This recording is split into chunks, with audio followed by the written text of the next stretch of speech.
Now we're talking. We're back, baby. We're back. Is this Alex Studios? No. We go to the same source. Alex Productions? We go to the same source for a lot of our music, and it's all free stock music, so it's different every time. I try and make them themed.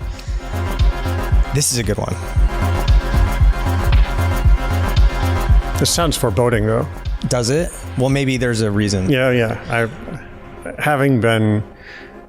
Recently I walked up on stage for an event where it was the end of the world and we know it as that's wonderful. By REM? Yeah. Yeah, that's really nice. Nice to have you, Spencer. Yeah, thanks. I felt real welcome. The other was the Animals, We Got to Get Out of This Place.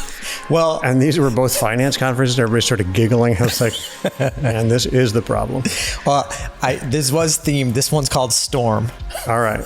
And it's by Marion. And it's capital M, capital A, capital R, lowercase I, capital A, capital N, Marion. All right. So that's we've done with our legal duties here. Yeah. You said this was kind of foreboding. Is it weird that like I would do work just listening to this music on repeat? This is Jesse's like jam, this type of music, right? Yeah. It's really nice. Actually, it's kind of chill for what you listen to. Yeah, this is about right. What are you listening to these days, Spencer? On the way over here, I listened to the new Haim album. Okay. It's like summertime, single woman with problems. I got no relationship to it. It's like I have, they seem like they're figuring it out. I'm happy to listen. Does it feel like a summer album? Yes. Sometimes albums. Yes, it feels like a Sheryl Crow album. Mm. Feels like driving with your windows down. Yeah. Music. Right. I assume you were walking over though. Actually, today I cheated. What'd you do? I drove. Got an electric vehicle, drove straight down Columbus, just never turns into Neyland, parked on Neyland. Yeah, what kind of electric vehicle? Kona EV. Okay, good. 2019. You passed the test. Yeah. I'm not a big Tesla fan. Never have been really, frankly. That's all right. Yeah. So I just was hoping you wouldn't say Tesla. Nope. Does Lisa drive or do you drive?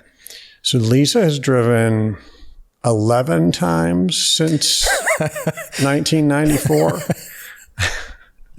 But 3 of them were this summer, so there may be a comeback. I love that. We're talking about Spencer's lovely, well-accomplished wife. Lisa Tung, one of our favorites. Spencer, are you fun at parties with your knowledge? I mean, like climate science and global warming isn't necessarily a crowd pleaser. I'm not fun at parties. And I used to be pretty fun at parties. I used to be the guy who my sister once dated a guy who at one point said, well, he was obsessed with wanting to be on Who Wants to Be a Millionaire. Okay. And he was actively trying, or he's one of those guys that just says, I should be on it. Somewhere in between. Okay. But much of his strategy relied on being able to call me and my dad. Oh. because welcome to the Graffito Podcast. So you were his phone a friend, ready to go. I know lots of stuff that can make a party go left, right, or straight ahead. Yeah. But now, because I'm known as somebody whose main interest is climate change, there are not a lot of ups. There are not a lot of ups. Yeah. I can add some wonder, and I'll do that hopefully in the next. You will, 20 minutes. Because I'll force you to, because I have an idea for a party game that we're going to try later. I don't know that I agree. Like we've talked at many parties. Yeah. I actually find it. I don't know what the right word is. I wouldn't call it. I think it's exciting. I think it's interesting. I think it's powerful to hear somebody talking about these issues the way that you do. And to me, over some shots, But it's you, Jesse. You like this. The thing about it is that the thing I hope to convey here is that climate change is treated in one of two ways, principally. Either it's a problem to solve, and that means solving it will go away. You'll never have it again. So climate change will have been a phase that we solve, or it's apocalypse. Those are the two modes, but it's not that. It's not either of those things. It's this living in connection with the physical planet that's now changing. It's mostly paying attention. Mm-hmm. But the thing that was the big discovery for me, because my life wasn't about this for the first, 45 years, is that it's intuitive. There was lots of stuff that I can tell you about this building or about your yard or about food you eat that I didn't pay attention to either. But once I started paying attention to how the climate and our relationship to the physical world has underpinned everything we do, it adds to this sort of beauty in the world and complexity, but it also means that the world gets less magical in a sense of like, I don't understand how anything works, but instead like, oh, I actually have the tools to understand things.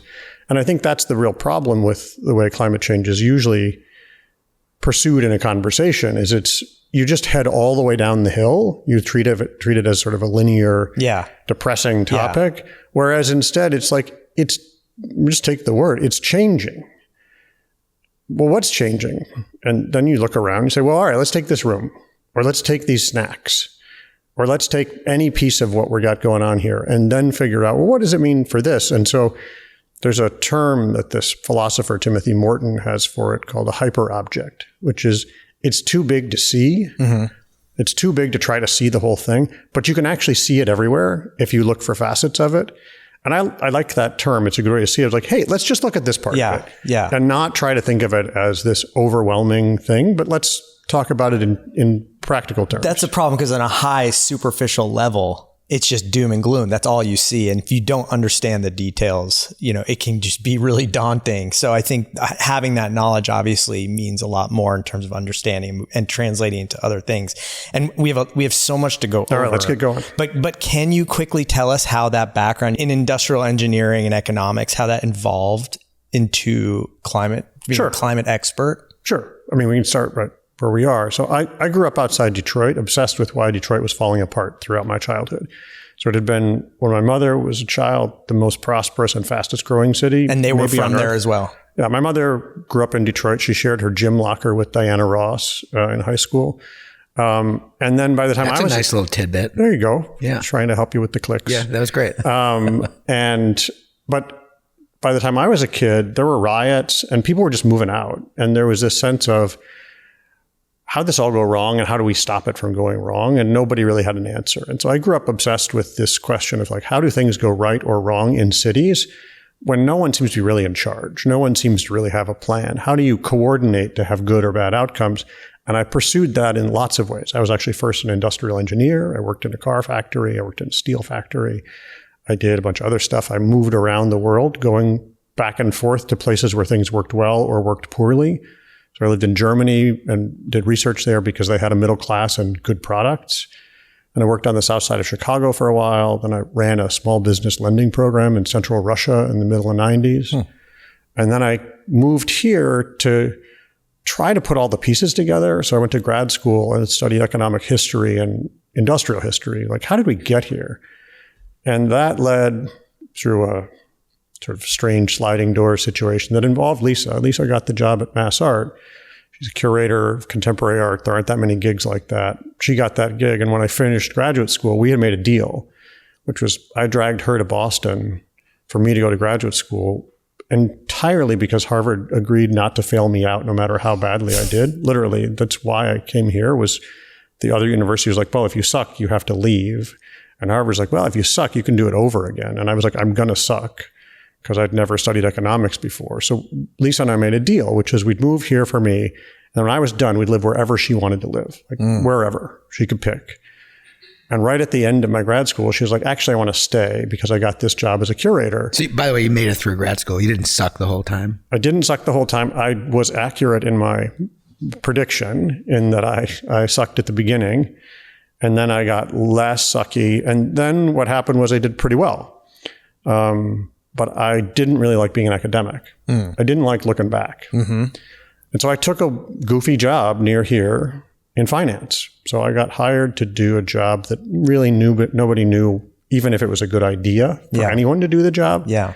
But I wound up being a researcher to figure out, in the wake of the Asian financial crisis, how a big investment firm, Wellington, should approach Asia ex-Japan. Okay. I'd never been. That was your first job at Wellington, was to research that specific issue? Yeah. So how should the firm approach the non-Japan countries in Asia that had just gone through a giant financial crisis? And it turned out that my background in industrial history, urbanization, really was valuable because I could figure out whether the cities in Thailand and Malaysia were going to come back. But most importantly, I could figure out that China was changing in ways that actually had a roadmap. Okay. And so China... Again, forward thinking. That was your... Yes. Yeah. And so what I figured out was that China was going to change the investment world much more than anybody anticipated. And not because they were stupid, but because it wasn't in their job description. China was nobody's job. There were no stocks to buy, no bonds to buy. You couldn't trade the currency, so nobody worked on it. It wasn't a job. And I discovered that there were these things that weren't assigned to anyone that were just lying around. And that was my big insight in finance, was there are things that are unassigned. And I don't even need to be smarter than anybody about them. I just need to think them through. Okay.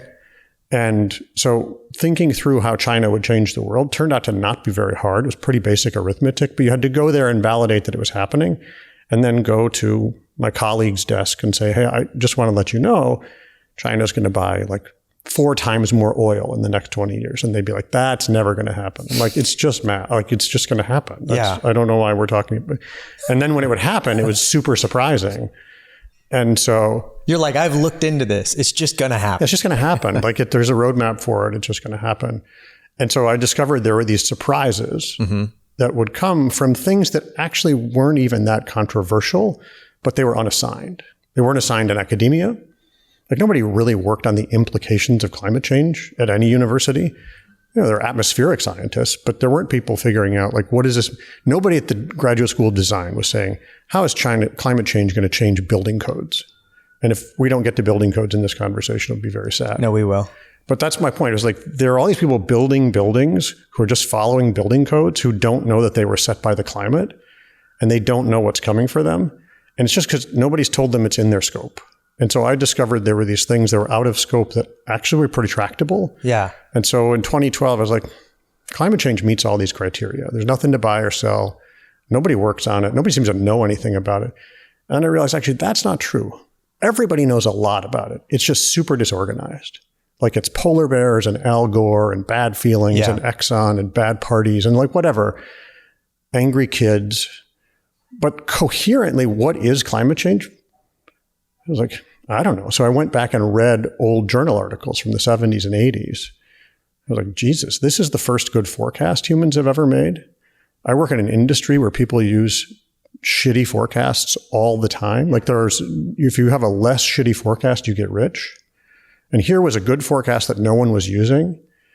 And so I basically quit my job to figure out, how do we make these forecasts really accessible so that anybody can figure out how to ask questions of climate change? Because that's the thing that never happened. Nobody asked a climate change question, not only at an investment firm, but even at a construction firm or in a farm. They didn't know they could pose a question of this science that would be useful. So I think I understand. And I'm way out of my element, and I am always anxious about recording podcasts, but this one in particular, because as anyone listening to this podcast knows, I am, the delta between what you know and I know about this subject is immense. And I imagine... I like the use of delta, though. That's a powerful... That's a term. What he's saying is no one's calling him who's on Who Wants to Be a Millionaire. He's on no one's list. Okay, keep going, Drew. Yeah, I mean, 80s pop music maybe comes Who's got $20? Yeah. But I imagine that's the case with a lot of people that you come across. So when it comes to climate issues, and is that what Probable Futures was really about? Was it about like the gap and bridging the gap between society and understanding climate science? Yes. And that was your goal for this. My goal was to get on this podcast. Okay. My goal was that retirement tomorrow. So people like you would be like, yeah, it's not really my thing. And you're like, actually, it might be my thing. We should talk about it. Yeah, it's highly relevant to everything we do, actually, at Graffito. That's right. And you didn't know that when you started Graffito, probably. And hopefully by the end of this, you're like, yeah, it's just intuitive. It's sort of like, I don't know, one of the things we like to say is it's a lot like the internet, where if you were in the real estate business 25 years ago, you might have hired a webmaster, somebody named Daryl, who'd be like responsible for the internet for you. But you're like, yeah, we're like bricks and mortars and coffee and croissant guys. Yeah. And then realize over time, oh, actually, we're an internet business also. We need to have a functional internet literacy. And the same is true with money. And so like money, information, and climate are very similar in this regard. It's just that climate right now is still seen as niche, it's in the sustainability department, or you have a little bit of it's more of a lens just to see the world. And the goal of Probable Futures is to do two things. One is in the name, which is get us away from talking just about solutions and apocalypse, but the probable futures in between, what's likely and how do we live in those? And the other is to provide climate literacy, which we call it, so that anybody can say, oh, I understand rainfall and humidity, and I have some domain, and whatever my domain is, I can bring this in to my domain. I don't need to become a climate scientist to do this. I can bring it in. So we are trying to get people like you to start thinking, oh, this is a question I could ask, and then hopefully have resources and help other people develop resources that give you the answers you're looking for when you ask those questions. Yeah. And I mean, you literally just, if somebody asks you something on the site or otherwise, you research it and just find out and then write about it. Yep. And that was the goal from the start, to just kind of get that system in place. And I think that the one thing that might resonate with you is that we came, especially my co-collaborator in this, Allison Smart, who was the VP of Strategy at the Woodwell Climate Research Center, which is the nation's premier climate science think tank. We came to the realization that this is going to be the kind of thing you learn by analogy, by story, by case study. By visual. Maybe by visual, but more like where I live is like that, or my problem is like this. My garden is like their garden. My forest or my orchard is like their forest, or my building is like. It's not that somebody's going to give you a score. When you say, oh, I type in my address, and someone tells you, well, 144 Lincoln is 7.5. And you look at that and you're like, I don't know what that means. Sounds maybe good, maybe bad. And instead it's like, well, here are some places that are like this. Here are the kinds of things to think about. And so it is less a precise science in this regard, and more awareness and a sense of learning by sort of much more traditional means of learning, which is storytelling. Like, let's put in some data that tells you something about how the weather will change, but then let's talk through it. And so it doesn't, and that's one of the reasons that academia thus far has been pretty bad at it. Hearing you say that, it's just, I've experienced this because your quarterlies, that's what they are. And I think as far back to when I started first reading them, and the way you've used these analogies, is that the genesis of that sort of writing in the quarterlies, or were you already doing that before you kind of realized this? I mean, I assume they go hand in hand. They go hand in hand. And the thing you're referring to is the solstice and equinox letters. And we're here on the solstice. Today is the summer solstice, the longest day of the year. Which depresses the hell out of me. So are we going to get... can we... Go ahead. From here on, it's downhill in terms of daylight, which is so depressing to see in June. Carry on. But the idea was, I write these newsletters on the longest and shortest days of the year. And what I like about them twofold is, one is I knew those words, but I never really paid attention.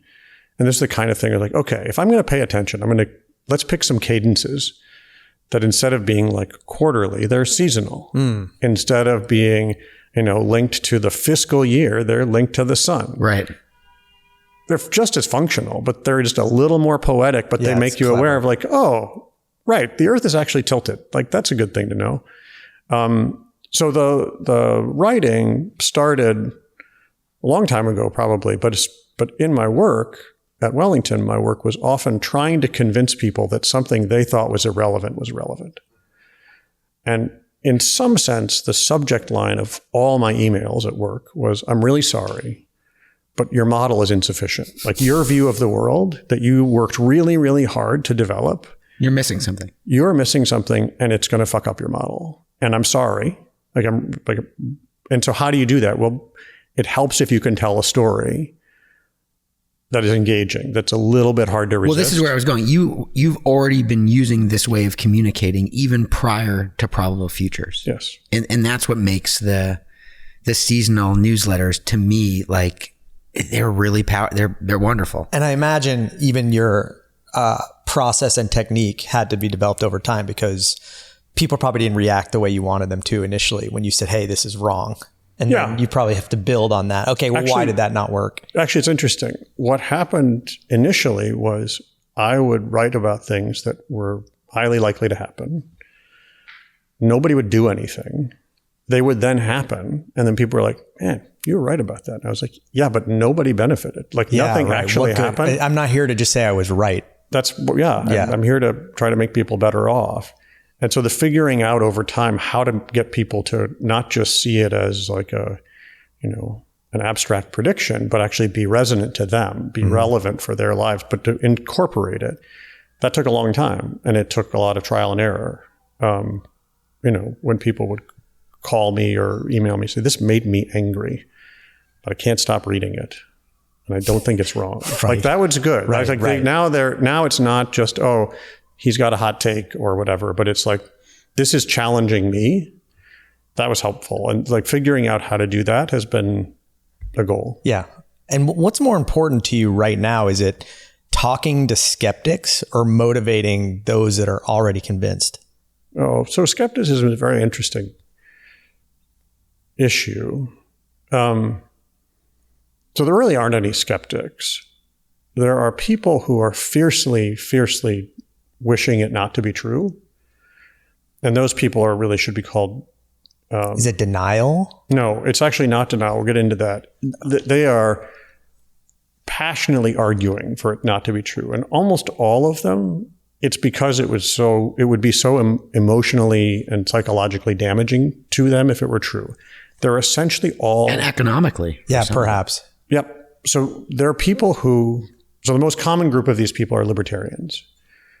And the thing about a libertarian, when you say, I'm a libertarian, what you really mean, that's an identity, right? It's not, I think libertarianism is probably a good form of governance. Nobody says that. What they say is, I'm a libertarian. Well, that's a worldview. And in that worldview, markets solve all problems. Climate change essentially says very clearly, this doesn't work. Like the only problem with libertarianism is you destroy the planet. Mm-hmm. If you're going to hang on to your libertarianism, you really need climate change not to be true. And so what you see those people doing is finding any way possible to argue against it, to fight it off. Yes. Because it's so emotionally damaging to them. I see that it's similar in religion at times too. Yes. So so the same is true then for people who are in the oil industry, which is like, I don't want to be a terrible person. I don't want to hate myself. And so I'm going to fight this thing because I at least want there to be some ambiguity about it. I need a story for myself. So then we get to denial. So I would say those two groups aren't denying it. They are resisting it. They are fighting it. Mm-hmm. Right. It's an identity issue. It's an identity issue. But the denial are all the people, it's you. Denial is, it comes in and I don't change my behavior. It comes in and I push it out. Mm-hmm. So almost everybody the three of us know, is practicing some amount of denial. And the biggest group of people on the planet are denialists, which are people who know it's a problem, feel shitty about it very briefly, and then push it away and have a burger. Mm-hmm. And it's most of us. It's most of us. And that's the act of that is what denial is. I've done a lot of work. It's funny. I started seeing a therapist many years ago. And after a while, I was like, I feel pretty good, but let's keep doing this. And at least half the time, just talk about climate change and talk about how other people perceive the world. And so this is where I learned that she's like, no, that denial isn't fighting it. Fighting it means you're actually thinking about it. Denial is you take it in, you're like, yeah.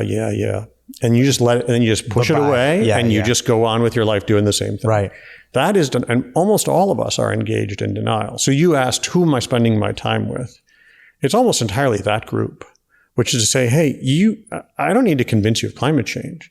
I need to show you that there's stuff you can do in your life every day that actually already is your job. Mm-hmm. So you are now failing at your job by pushing this away. And so it's finding people who have the domain of, and almost everybody has some domain where this is relevant, whether they're a school teacher or whether they, build parking lots for a living or they do agriculture. It's saying, this is actually already your job. Let's not talk about how you feel about it. Yeah. Are a lot of people you talk to on an individual professional level, or are you more on like an organizational level? So Probable Futures is a nonprofit. We got a limited budget, a limited group of people.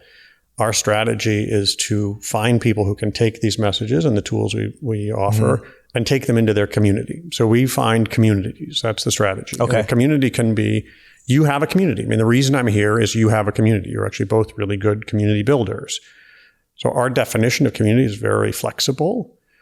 So an example is that JP Morgan Investment Bank has invited us in several times to talk to their clients to say, you guys need to learn this stuff. We vouch for this group of people, the Probable Futures people. We're going to put them on stage in front of you 70 real estate CEOs, or you, last year they brought in a couple hundred independent board members of Fortune 500 companies. So like, you need a training session in this because this is in your domain. So they assemble the community. That community already exists. And we try to find those communities where then the work can be disseminated. So just in the last few weeks, an organization called PIPSO that you've never heard of is the organization that brings together all of the state insurance plans. And they asked us to come and like teach the people who are running these state insurance plans why the private sector is going away in so many places and how to think about their role, where previously it was a pretty boring bureaucratic job that occasionally you'd have to step in. But generally, Massachusetts has a FAIR plan, it's called, and it's for fire. It was set up in the 60s or early 70s as a response to urban conflagration that started out of protests and riots and arson. And it was to be used in areas where there wasn't insurance because the insurance industry had backed off. And now we talk to the Massachusetts FAIR plan and they're like, yeah, wildfire is our new arson. Because the plants in Massachusetts are ill adapted to the climate we now have. And so now we have high wildfire risk basically every year, and it's going to get worse. And we need to figure out a plan for that. Because the trees, the species, whatever they are, were just not built for this climate. That's exactly and they're right. just laying around. They've been here forever. That's right. Yeah. The climate was stable for 12,000 years. So things grew in the same place. Where they were supposed to. If you want to call it supposed to. Yeah. Depends who you think's in charge and what you think their rules were. But they grew in the same place. And now but there's this term native species. And we attach that to place. Like these trees belong here. Well, the trees actually don't think that way. The trees are like, actually, I belong in a climate. There's a set of conditions under which I do well. They happen to have been here. But if they move, I will do my damnedest to move. But trees can move only slowly. So what we've seen in Massachusetts is the pests have moved fast and the trees move slowly. Yeah. Yeah. And so, but PIPSO has a community of these insurers. JP Morgan has a community. We work with disaster relief organizations that had previously just responded to disasters. And now they're trying to teach people in advance, here's where you might want to expect disasters. United Way, Mercy Corps, things like that. And then civic and government organizations do the same. And so like the National Association of Corporate Directors brings together board members from around the country. They're inviting us in later this year. And so ideally people convene their community on a podcast or in person. And then we can offer them these tools and then they get democratized and socialized that way. And then they can start denying after you've given them exactly. the tools. Yeah. And we then the cycle goes on. And we watch that happen and we see where it works and where it doesn't. Yeah. And that's actually one of the main things we do now because we built all the tools is now observe, all right, where do people grab on? Like what are the conditions under which people take it to heart? Yeah, actually pay attention and follow through. Yeah. So I do want to shift a little bit towards the real estate world. Let's do it. You know, and if I'm a real estate developer that builds, say, mixed use developments or even just housing. Yep. How would the discussion start with you? Was it about making decisions or should it start sooner? We often have this problem where we're brought into projects and we're like, we wish you had brought us in sooner. Yeah. But are you really there to help make decisions or is there a blueprint for building smartly? So there's not a blueprint, and that's a really good way of putting what I meant before by the story-based or the sort of anecdote and example-based. So the first thing to say is that you've chosen a developer. There's this very interesting issue if is sort of who owns what building and for how long. So we have what I would call an agency problem. This is how academics refer to it. It's like, who really owns it? Exactly. Whose plan is it? Who's responsible? Who makes the decisions? And there's also the land below it. All that stuff. Yeah. Okay. Yeah. So let's do a little bit of that work. So let's say that somebody is planning a new project. They're thinking about building a new building. What we try to help them do, if they ask us, is say, look at the past climate conditions in this place, and then figure out which of the standards in that place are built around those assumptions. So building codes, engineering standards, we see it around here, which is you used to put all the HVAC stuff down below. Mm-hmm. And now you're like, actually flooding is a thing. Let's put HVAC on the roof. And there's a bunch of stuff like that where you say, all right, what was the assumption? So I talked earlier about architects and design. They didn't learn climate. They just follow building codes. They still don't learn climate. Yeah. That's right. Yeah. And so what happens in almost all of these cases, I'll give you an example. A guy in a large Rocky Mountain city runs a big construction company that builds headquarters for big companies and builds data centers. He's like, nobody asks what the building should be. They ask, what's the cheapest we can get to look like these plans? Like, we got plans. So you had the plans first. And the plans are flawed 10 times out of 10 also. Right. And the plans have been built around the old code. This is the thing. The plans are like the trees. The plans are built around the old climate of the 20th century. And now we have a new climate today. It's 1.5 degrees warmer than the pre-industrial time, but also it's warming. So what do you want to look ahead to? This building is going to exist in the future. And so what generally happens with climate in most places is that the range, so we live in Massachusetts, It's a pretty rangy place, which is that there are like really wet summers and dry summers. They're colder and warmer. It's not consistently the same every year. Yeah. At the equator, generally it's the same. Yeah. There's very little. But here the seasons are wide.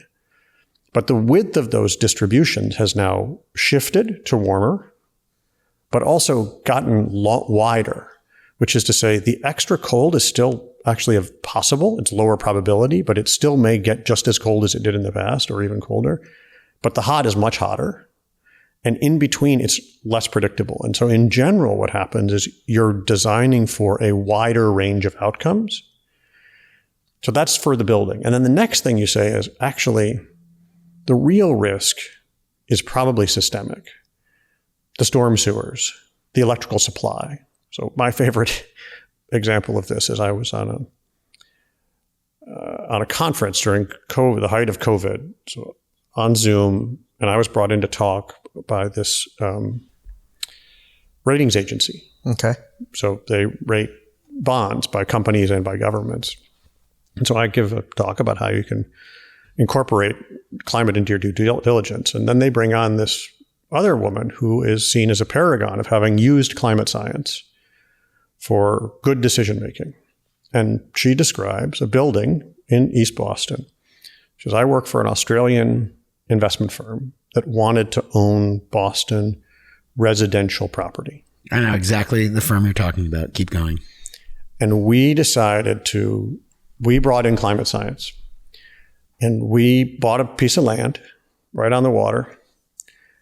And we used super high-tech climate science. And what we've done is we've built a building that basically has no first floor and has a drawbridge. Okay.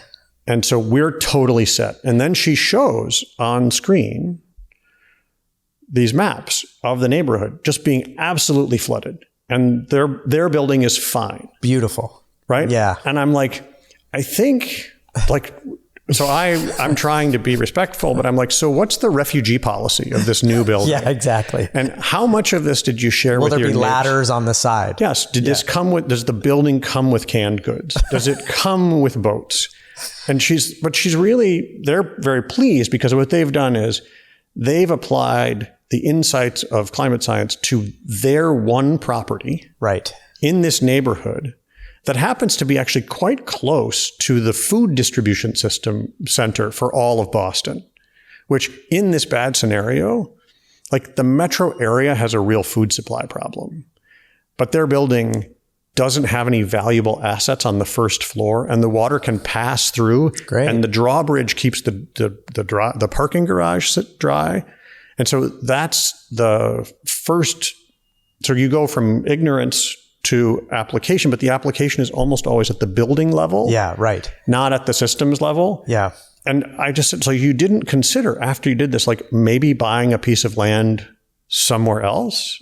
They're like, no, this was on the spreadsheet. This was the market we wanted to be in. And this was a good price. It makes no sense. And I actually saw one of your newsletters, I think from last year, and you had mentioned that leading property companies are building nothing. I'm sure it's a green building, yes, but it's in a floodplain. Yes. So you'll end up with this flooded area with your one building sort of sitting in the middle. So one of the largest real estate, grade A office real estate companies asked us in.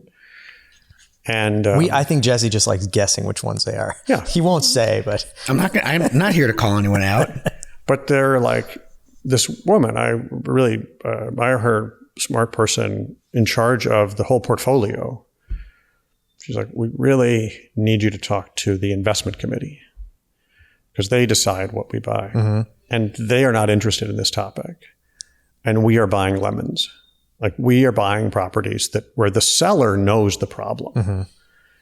And that's what you're seeing all over the place now is the sellers know the problem and they're trying to get out. And the buyer moves in and says, hey, I got some market research and some spreadsheets that tell me unambiguously, this is a great deal. And the seller's like, yeah, I there's a lot of, you're Totally. going to love it. Yeah, Totally.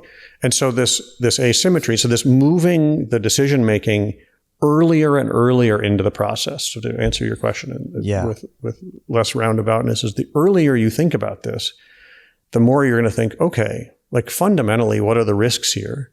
And then how do we address them? Mm. The question's different for an existing building, which we could talk about. But for, your example of we're starting from scratch, we're making a new decision. What do we think about? But really quickly though, the part that's the real systemic failure in all this is the project you're talking about in East Boston. The city applauds it. Yes. The architecture, the design community applauds it. We're all saying, wow, great job. Yeah.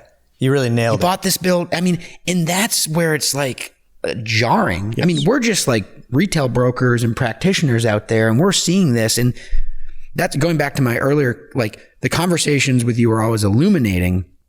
It's actually the stuff you see out in the real world that's depressing. Yes. And we're celebrating these singular initiatives that on their face for many people are like, we're doing right given the information we have. And you're like, well, no. And the odd part for so many of us on the Graffito team is I can't tell you how many calls we get from real estate investors that are looking at a project and they're underwriting the value of the ground floor. And, this happened to me. I can picture where I was when I had this call. It wasn't long ago where I got a call from an existing client that was looking at buying a building in South Boston. And they're asking about, future leasability and viability of the ground floor. And it's at grade. And there's a usable basement. And I was like, well, it doesn't really matter. I mean, it's kind of going to be underwater. So you want me to talk about leasability long term? I don't know. And these guys were staring. It was on Zoom. These guys were staring at me like I was out of my fucking mind. Yep. And, they just went on to the next because they wanted to underwrite it. And I was just being annoying. I was just being like annoying. Yeah. And you were telling them what they didn't want to hear. Well, I was like, I wouldn't buy it. Yeah. Well, you're telling them. And by the way, somebody will lease it. That's the sad part. This is where the denial is moving into the resistance in places where those people probably think, if you ask them, do you deny climate change? They're like, no, it's a real problem. But it's not in this domain. Like it's not in this decision. Yeah. And it now is coming into that domain. And I can offer you something for that conversation. And then I'll tell you my personal conflict because we're working on other projects in that same neighborhood that we justify to ourselves for, I think, rational reasons. But when you step back, it's like... So I think what you should say to those people is just, how do you feel about dumpsters? And they're like, what? So this is a story I learned from a guy who oversaw the construction of, I think, the highest per square footage cost building over there. And I said, so you got a plan for the flooding? He said, yeah, we got a plan for the flooding. He goes, but the real thing is dumpsters. I said, oh, do tell. He says, dumpsters are extremely heavy. They're made of steel and they float. And if you get enough water on the roads, those things will go fast. And so you can keep the water out. But if you get a dumpster going about 15 miles an hour at your building full of garbage, you can't keep that out. That thing will plow right through your aquafence. Yeah. That will plow right through your defenses, and that will really mess up your lobby. That will turn your... That's it. It's the debris of a tornado. It's making something that specific. It's like, just picture a dumpster coming at your building now. I'm going to try that. People are going to love me. Or a cyber truck. But the idea that it floats, it's a boat, it's full of garbage, and it's now your problem. Because it's not this abstract, the water is sort of peacefully rising. Yeah, totally. It's things are all moving. Yeah, there's projectiles now. Yes. Well, I think what's hard for us is like this specific property, which hasn't been touched in several generations and has flooded and will continue to flood. I thought I was saying like, look, this is just something you're going to have to deal with. Like, you guys make the decision, like, it's going to happen. I think many of the restaurateurs you're wanting to attract who are more connected to farms and ecosystems that, to your point, are impacted on a daily basis by climate change, they're going to be concerned about leasing space here. Yeah.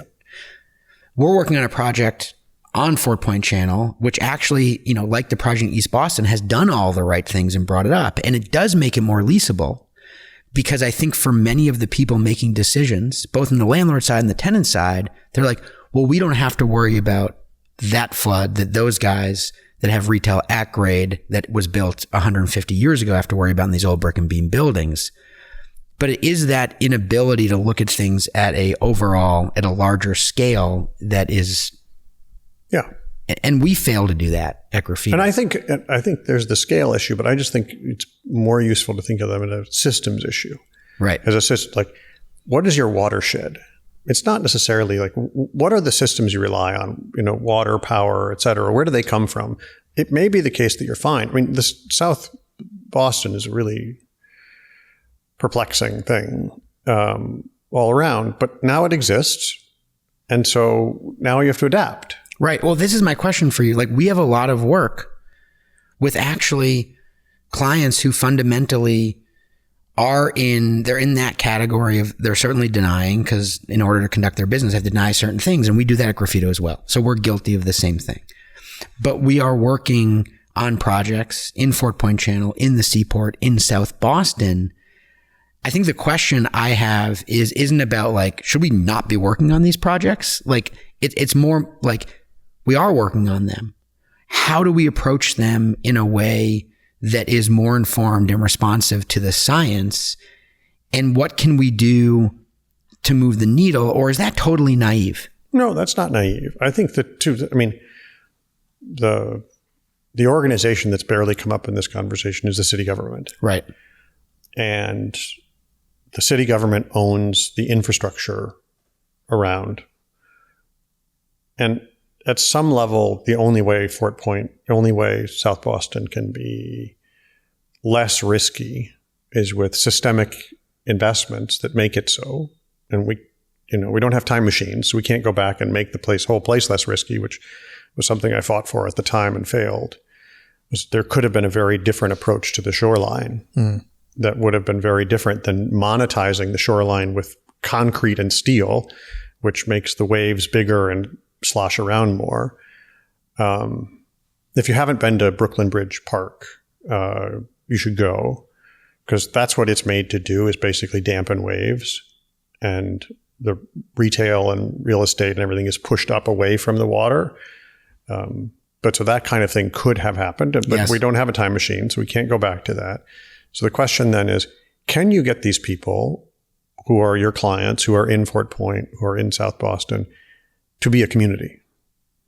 And say, all right, well, how could we get this place to be more functional? I don't actually know that it's true, because I can't read the scholarship. It's not in English. Maybe I could get ChatGPT to do it for me now. But I've been told by educators that there was this experiment run in Norway where these kids were taught were split into two groups. And one group was taught climate science just by itself. And the other group was taught climate science with civics. And the one group wound up depressed and the other group wound up fired up. And the whole thing is, well, okay, so Earth system is changing. We have this other system, which is how we govern ourselves and how we make decisions. How can we use that to do this? And so I think so long as your transactions remain one-on-one transactions and no community develops, very low chances of good things happening. But if those people can feel like they're in it together, like, hey, I should talk to my neighbors. Yeah. If they become neighbors and not just nearby competitors or comps, you have a much better chance. And that work this is the thing that the people who walk away depressed from talking with me, I'm frustrated by, because almost all the things to do about climate change are pro-social. They're almost all about getting to know your neighbors better, about getting involved in your community. Which, climate change aside, creates stronger, richer, more interesting urban places generally. So what happens in this country, especially among rich people, is people ask me, where should I go? I'm like, why didn't you ask me how you could make your community better? You talk to people in other parts of the world, they're like, oh, this is what we need to do. They start using the first person plural. Like, in our place, we need to do this. You talk to people, who live at 1 Dalton, and they're like, well, where do I go? Where do I go? Or where does my family go? I'm like, well, if that's the way it's going to go, nobody will be prepared. Because everybody's got a challenge. And it's the communities that say, all right, we should take this seriously and adapt, that do well. And so the question is, can you turn, this highly commercial space that was built on incredibly complex financial models owned by people in Australia and elsewhere, securitized to the max, put on weird leases where nobody feels like it's their building. Can you get them to act like a community? Powerful. And that's the thing, right? That's the challenge. Like, are you actually here? Do you live, like, is this your place? Or are you just trying to figure out how to unload this in 6 months or 6 years? And if the answer is the latter, then I think you're going to be in a sad business. Yeah. And if it's the former, you'll be in a fun business. Yeah. Because it will be like, hey, we're going to have community meetings. I mean, there's probably very little you're better at than, like, let's get some people together and have a party, but let's have that party be functional. So we talk about what to do. That's the question, is, does it remain entirely commercial and one-off and everybody's out for themselves? Or do you get a we out of it? Do you get a place-based we out of it? I love that. Thank you. Are you working with any government agencies, or are these mostly in the private sector? So we work some with government agencies. Doesn't seem like a lot, though. Nope. There's not a lot of. I mean, when we talk about community and civics, we would think they should be involved. They should be involved. There are exceptions. In general, though, we've so starved our municipal budgets that the idea of planning is very hard. I mean, what happened with the seaport is a great example. It's like, oh my God, we could sell so much land, and we could create jobs in the short run and create enormous liabilities in the long run. But this idea that you could get the civic government to feel like it could plan for a long time is tough. It's not in their scope. And so for us, there's a nice story I like to tell about. I did an event where the chief executive of a large Maryland school district was there. She was like, I knew climate change was a problem, but I got like all these students, I got all these problems to worry about. I just kept feeling badly that we weren't buying electric buses. I felt bad. Then finally, these parents got together and came to me and said, would you like some help? She's like, sure, great. And there were a couple of parents, like, we made a list of all the different kinds of things that will probably be relevant for climate change. And they had to do with, like, when is recess? What do you serve for lunch? What do you pave the parking lot with? How do you handle school pickup? What is the policy for days that are too hot? Because we have snow day policies, but we don't have heat day policies, and we now need them. Yeah. But there are all these actually mundane things. And she's like, this was the best because I can process a list of to-dos. We have a team, but as long as it stayed existential, I couldn't get to it. But when it became like, oh, we have a challenge that has to do with like the use of our playgrounds after hours by the community. Previously, we kept them out. but people need a place to go in a community where it's too hot and they need shade. So we're going to change our policy around using the playground. If you can make that transition, then the city government actually works really well. But generally, it's still portrayed to them as being about decarbonization exclusively. I think Boston is relatively good about this. I think, though, the maps of flooding that are like for 70 years from now aren't that helpful. I mean, they're insightful, they're indicative, and they're probably mostly right. But there's really boring stuff about how heat and humidity rise together. So a little science tidbit, every 1 degree centigrade or 1.8 degree Fahrenheit warmer the atmosphere gets, it holds 7% more moisture. Which means it pulls it from the ground and pulls it from the plants and pulls it from our bodies, but also it holds it there. And so what you notice is it's getting somewhat warmer and a lot more warm and humid together. Yeah. And that secondarily is because the water is warmer out around us, so it evaporates more easily. So what's happening is summer camp is getting messed up for kids because it's getting hot and humid. It's too brutal to be out. It's too brutal to be out. Yeah. And this used to be a place where you could have all kinds of summer camps. Yeah. Where you just let kids be outside. Yeah. So in Dorchester, Lisa and I are very engaged in the Sportsman's Tennis Enrichment Center, first Black-owned tennis center in the country, and really great place. And we just helped them build a bunch of new indoor courts. Why? Because they run a summer camp for more than 200 kids, and just having kids outside on tennis courts all summer long. It's so hot. It's so hot. So it's a climate change building that looks like more indoor tennis courts. But it's basically because summer camp got jacked by summer being too hot and humid. Those kinds of things are tractable, are in the community and in the civic domain, but they just don't get much. The people at Sportsman's hadn't yet put those pieces together. Yeah. Even though they were doing the right thing without thinking it through in this way. I'm just worried because time is flying by and there's so much we want to get to. So rapid fire? No, not yet.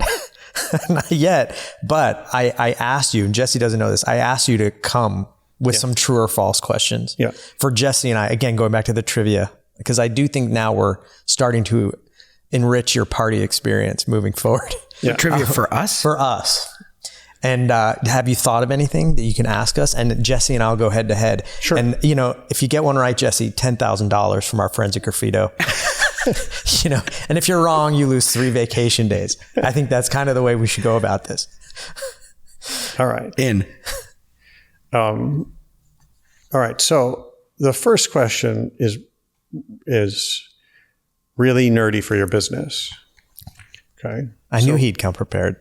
So what is the length of financing for most of your customers, for most of the people, your partners, we'll call them, for an investment? Well, how long do they procure financing for?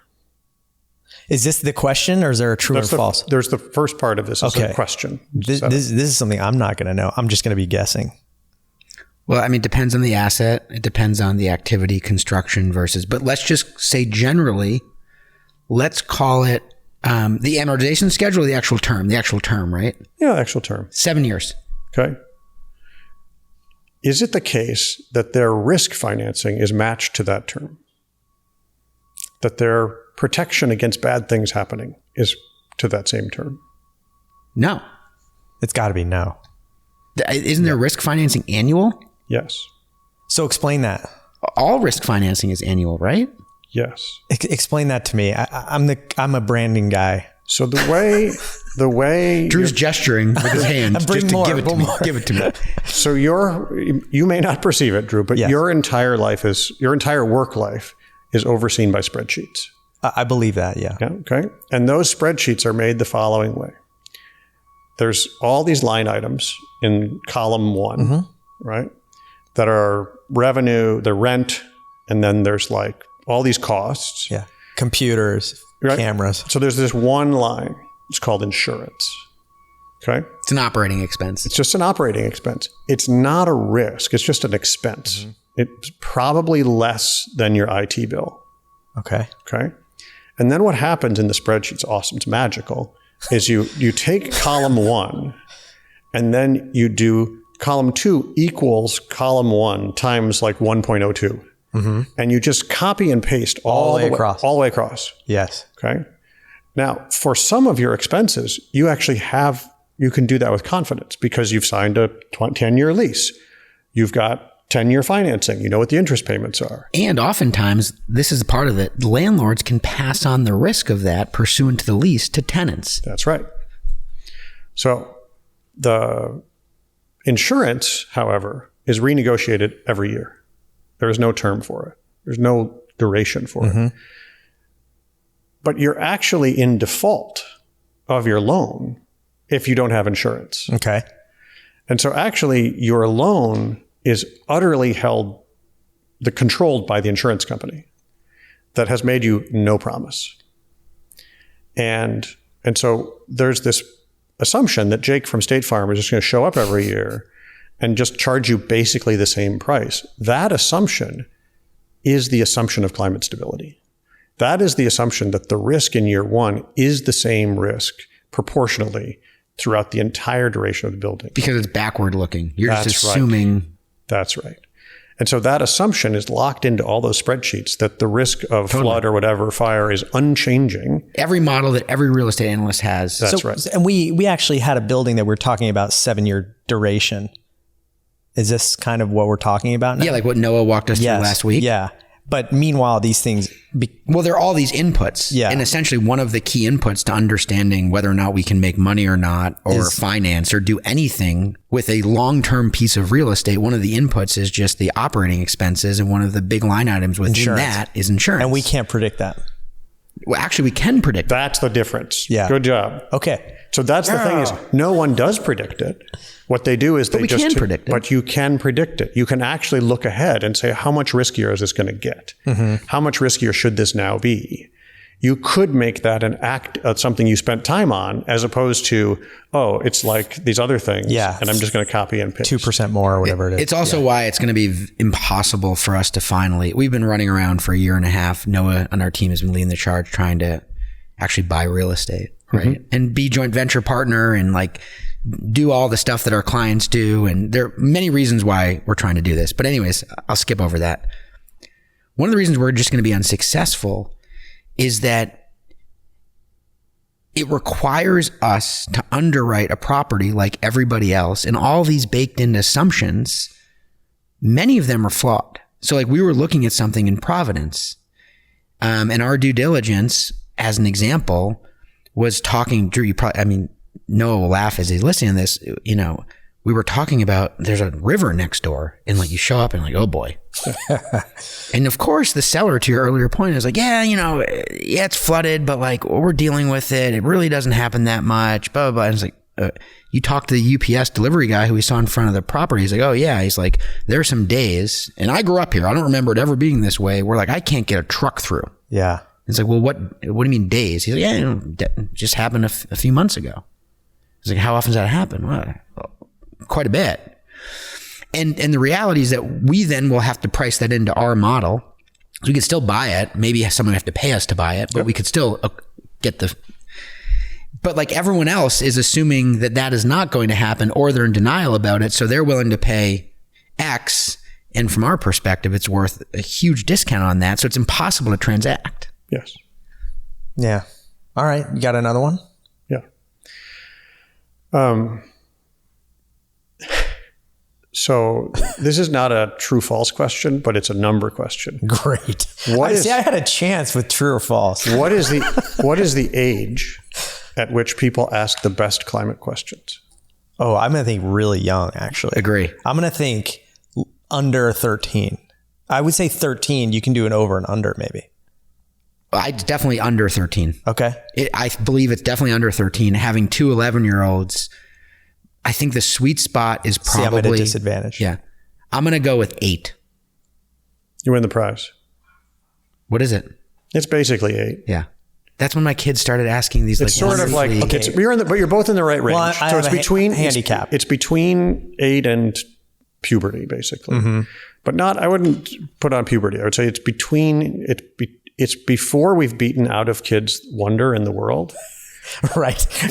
Right. And before we've taught them any isms. So it's just pure curiosity. No. It's actually the kids are putting the world together in actually a pretty sensible way. And then we show up. And so so the next one is, which people ask the worst questions? What age? I mean, I'm going to think it's actually in the 20s. Very good. Yeah. You've learned a lot of theories. Like people who just went to college. Yeah, you think you got everything. But the other thing is you almost entirely deal in abstractions. Now you're going to talk in grown-up language, right? It's all going to be about the system, the ism, whatever the ism is, right? And then so that's the worst. And then the second best are old people. The very best. Can we define old people? Sure, people who are no longer responsible for things. Okay, that's a good way of putting it. Right? So they don't have any skin in the game anymore. Yeah. But let's talk about the questions the kids ask who are old enough to frame questions. But they ask questions like, I have to tell you the story of this. So there's a 5th grade class. And somebody the sibling, Allison, who's the executive director of Probable Futures, her sister had kids in 5th grade. She's talking to their teacher, and the teachers are like, I don't know, it seems like climate change, that's probably not a great idea for 5th graders. It's probably a little too early. But to the teacher's credit, there were 3 5th grade teachers in this school. They're like, well, let's ask the kids. And then they wrote down the questions, and the kids had all these questions. And the questions were really smart. And the questions were the kinds of questions that no adult in a grade A office building, no one would feel okay asking this question. Like, it seems like plants and animals are suffering, and that seems like it's probably bad. And you're like, yeah, that's exactly right. That's not a question you could bring up at a McKinsey meeting or at a Wellington meeting, like, except for the fact that that's also why there's wildfire and why there are all these other problems. And so there's this actually trying to put people in, they're actually trying to make sense of the world. And They have enough tools to do that now, but they haven't been refocused entirely, which is mostly what happens after age 13, to think that everything important is what happens between people. That all of what matters is interpersonal, that there's no relationship with the physical world. Lisa had this artist, you may have seen the project, I doubt, it was a long time ago, but this Japanese artist, Shintaro Miyake, came and did this big project. Lisa brought him to Mass Art, and he did this project called the Beaver Project. He was like, his work, he makes art taking on the persona of some character. And he'd never been to America before, and he was fascinated by the animal, the beaver. He's like, I'm going to be a beaver, and I'm going to make art as a beaver. And so he has a whole suit, like fuzzy suit, big tail, and he makes drawings and other things. And they made a movie of him building a dam out in Western Mass, and he lived with us for a month in our house. In his outfit? His outfit actually... Yeah, was he a character actor, or was he able to... So every day he started the day, he had to have a McDonald's strawberry milkshake to start his day. Okay. His hero in life was Homer Simpson. I love this guy. This guy's amazing. Yeah. And I asked him, I said, what is it? How do you think about your work? He said, well, what happens is kids, when they see the bunny, what they do is they're like, what's it like to be a bunny? Yeah. And at some point we switch to, what is the bunny? He's like, I don't want to do that. I'm trying to stay with the intelligence of the adult. That's fascinating. But to actually keep seeing the world from the perspective of the bunny. And so he has we have one of them in our house, these drawings he made where there are people in them, and the people are just tiny. Yeah. And the beavers are really big, and he doesn't know anything about beavers really. Yeah, so it's it's their just, world. It's sticks. Yeah. Sticks are really big in the world, and people's houses are really, really small, and people are even smaller. But it's like seeing the world from that perspective. If you can see the world from other perspectives, the world gets actually much more tractable, but we beat that out of kids. And the reason we beat it out of them is that the climate was seen as stable. Like, why be interested in something that doesn't change? There was no AP Earth science until quite recently. Because why do advanced study of something that doesn't change? And so kids, this is one of my forms of optimism about this, is that we actually have these questions in us. We could rekindle some of that interest. Every kid has it in them. That's right. It's like the reaction of a 8-year-old, 9-year-old when it's like, oh yeah, that house burnt down, or there have been 3 floods and that house keeps getting flooded, and like the adult reaction is, oh, well, let's rebuild it and figure out a way of making it resilient. And the kid is like, well, why would you rebuild it then? Yeah, right. Yes. Like that's the 8-year-old reaction. Yes. And if you don't have an answer for that question, you should probably just back up. Yeah. You want some rapid fire? Go. I thought of some things. Is there anything else you want to get into? Because we're definitely... No, I'm loving this. Okay. I mean, all right. Yeah. I know. We could definitely have... It's just nice to be back. I know. The headphones on. I agree. But yeah, I have a ton of questions. All right. But I'll ask Spencer at the next cocktail dinner public art party. Lightning round. Go for it. One word answers are fine. What's worse? All right. I'm going to give you 2 things. You tell me what's worse. Fine. Air conditioning or crypto? Crypto. Okay. Leaving the lights on or watering your lawn daily? I don't care. Hang on a second. Because now I know what the answer is going to be for the rest of these. I think I should stop right there, actually. No, this is good. Keep going, please. Plastic straws or private jets? Okay. Bro, private jets are worse. Oh, we got it. Private jets are worse. Okay. Plastic straws, I don't care. Okay. And when you say you don't care, it's just the impact is... He just wishes you hadn't said a word. I'm not talking about plastic. Yeah. I'm talking about changes in the weather. Okay. So like the weather is changing.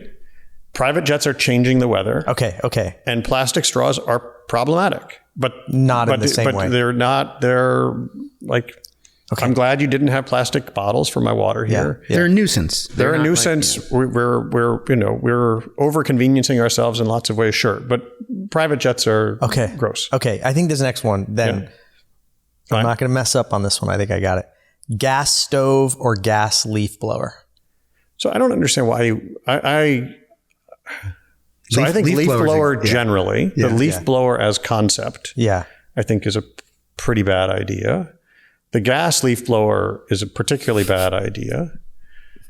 The gas stove is different though. The gas stove you're going to use every day. Mm-hmm. It's in your house. So you're going to give yourself a little hit of methane every day when you turn it on. Yeah. It's not great. Yeah. In general, I don't care that much about... So getting rid of gas to do things is a very good idea. So getting rid of the gas leaf blower is cheap. There's a very good alternative that's very easy. Getting rid of your gas stove takes work. Yeah, it's more work. Yeah. And so it's not that much more work. If you're doing a new building, there's no reason to put in gas. Right. If you're retrofitting say you live in the same house you've lived in the South End for 25 years and you're redoing it, tearing out your walls that are, it's a project. Yeah. It's a project worth doing. I'm glad I did it. But anyway, it's Instagram or TikTok. No, we don't have to do that. Oh, they're both. It's a tie for last. It's a tie for worst. I do think that it's relevant. So just for what it's worth, and we're over time. It's okay. I don't think anybody changes their behavior from brief hits of information. Okay. So I think the probability, and I could be wrong, but there's pretty good evidence that this isn't wrong. We designed Probable Futures explicitly to not be consumable in line at Starbucks or Grace Note. Because in short bits of information, all you get is confirmation.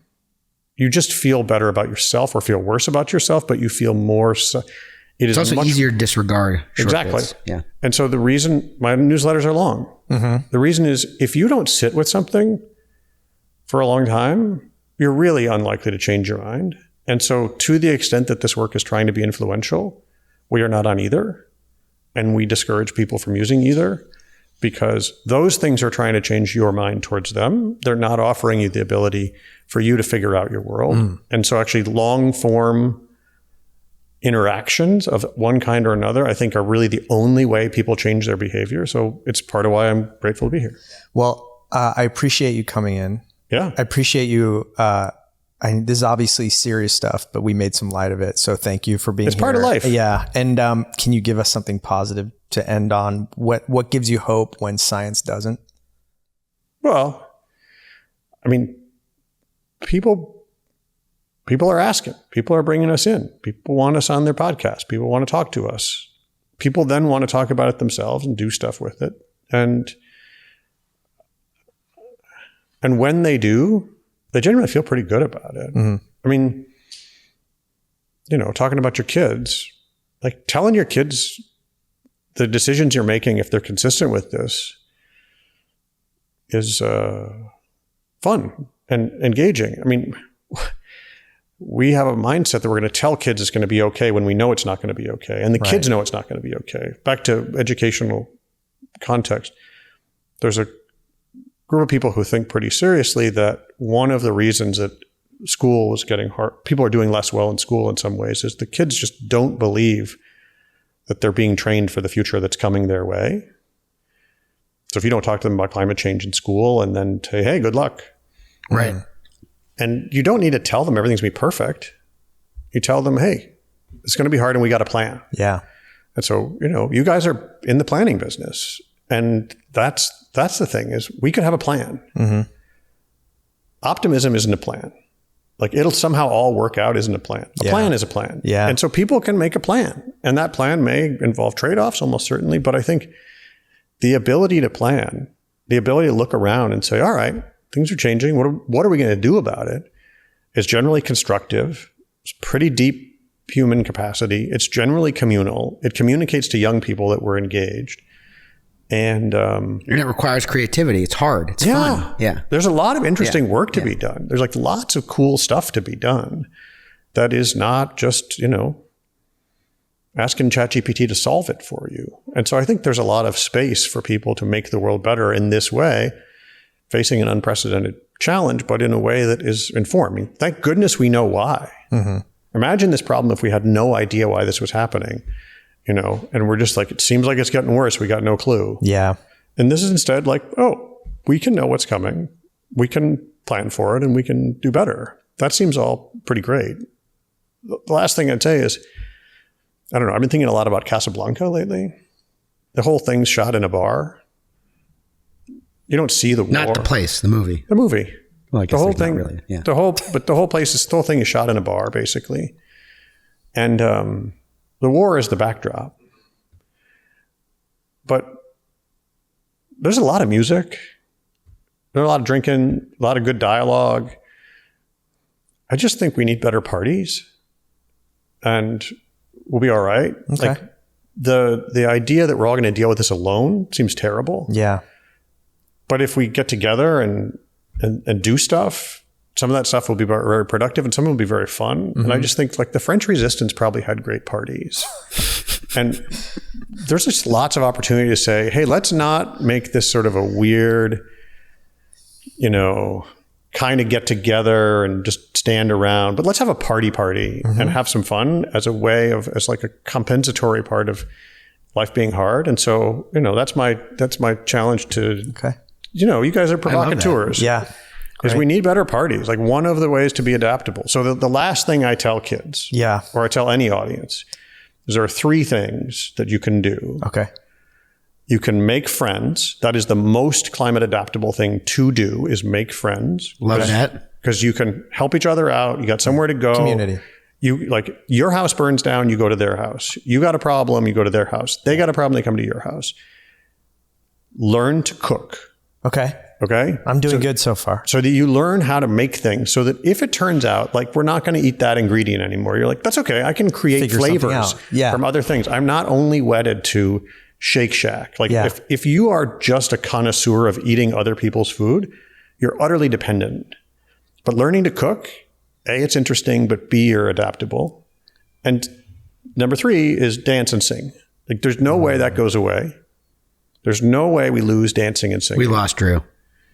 It's all right. No, I just need to get better, he's saying. Yeah, just do it. I don't need to be good at it. Yeah. I mean, in fairness, I do it on my own. That's fine. But these private, these ways of joy that are not related to this, that are not tied to this, but it's like make friends, learn to cook, dance, and sing. Those are not going away. All of them help. We can get better at them. We could do more of them. Amazing. That's a great way to end. I love that. My kids are going to summer camp. They'll probably on do Wednesday, all 3 things. all summer up in the White Mountains. Maybe not cook. No, they have cooking classes. Do they? Amazing. All 3 of those. That's it. That's my speech. You nailed it. Perfect. Thank you so much for coming. Right on, guys. Maybe we'll do it again. Thanks, Spencer. Thanks, Spencer. Thank you. Happy summer, everybody. So good.